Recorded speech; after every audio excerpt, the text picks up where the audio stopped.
বিকশিত অসমৰ বুকু কপি উঠা এক দৃশ্য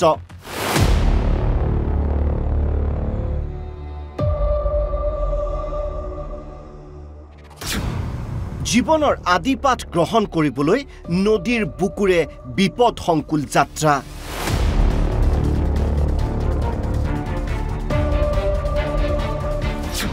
স্কুল বাছ বা বিলাসী ব্যক্তিগত বাহন তেওঁলোকৰ সপোনৰ বাহিৰত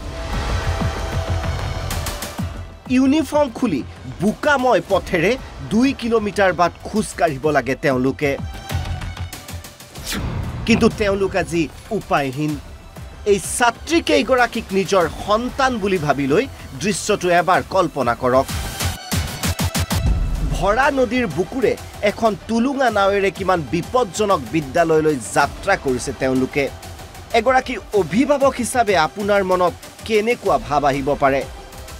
ভগৱানে নকৰক যদি কিবা অঘটন ঘটে তেনেহলে সকলোৱে দৌৰি আহিব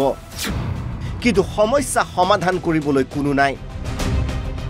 সৰকাৰ আহে সৰকাৰ যায় কিন্তু সাধাৰণ লোকৰ কিছুমান সমস্যা হৈ ৰয় বুকাঘাটৰ এলেংমাৰী বংকুৱাল ইত্যাদি ঠাইৰ এই সকল ছাত্ৰ ছাত্ৰীয়ে ধনশিৰি নদীৰ বুকুৰে নিতৌ এনেদৰে বিপদ সংকুল যাত্ৰা কৰে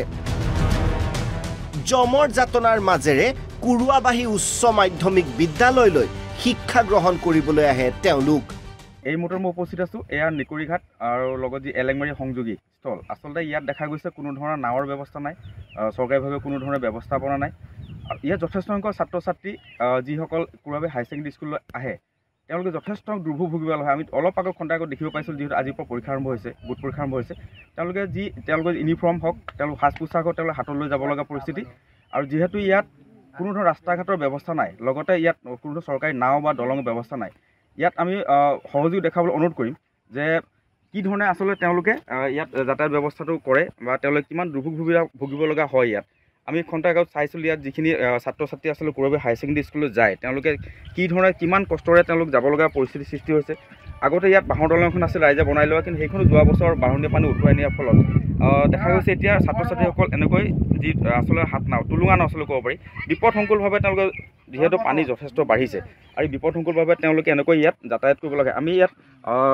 স্থানীয় লোক আছে আমি তেওঁলোকৰ পৰা জানিব চেষ্টা কৰিম যে আচলতে তেওঁলোকে কি ধৰণৰ পৰিস্থিতিৰ মুখামুখি হয় কি ক'ব দাদা আমাৰ বহুত অসুবিধা বিশেষকৈ ক'বলৈ গ'লে আমাৰ হেৰি ধনশিৰি নৈখন আওৱা মাৰিলে পাৰ হ'ব নোৱাৰে দলং বনাবলৈ হ'লেও দলংখন উঠুৱাই নিয়ে তাৰে ভিতৰত আমাৰ স্কুলীয়া ছাত্ৰ ছাত্ৰীসকল শিক্ষকসকলে বহুত অসুবিধা পায় যাবলৈ সেইটো কাৰণে আমাৰ সমস্যাটো বহুত বিশেষকৈ জড়িত আমাক দলং বনাই দিম বুলি কৈছে ছাৰ এন্তে আজিলৈকে বনাই দিয়া নাই বহুতে কৈ আছে বনাই দিম বুলি তেনেকুৱা মানে বঞ্চিত হৈ আছে কি আমাক নিকুৰিঘাট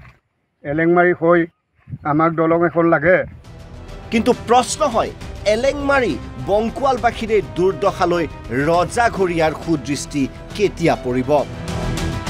বোকাঘাটৰ পৰা Jintu Kurmi Assam live 24 NB news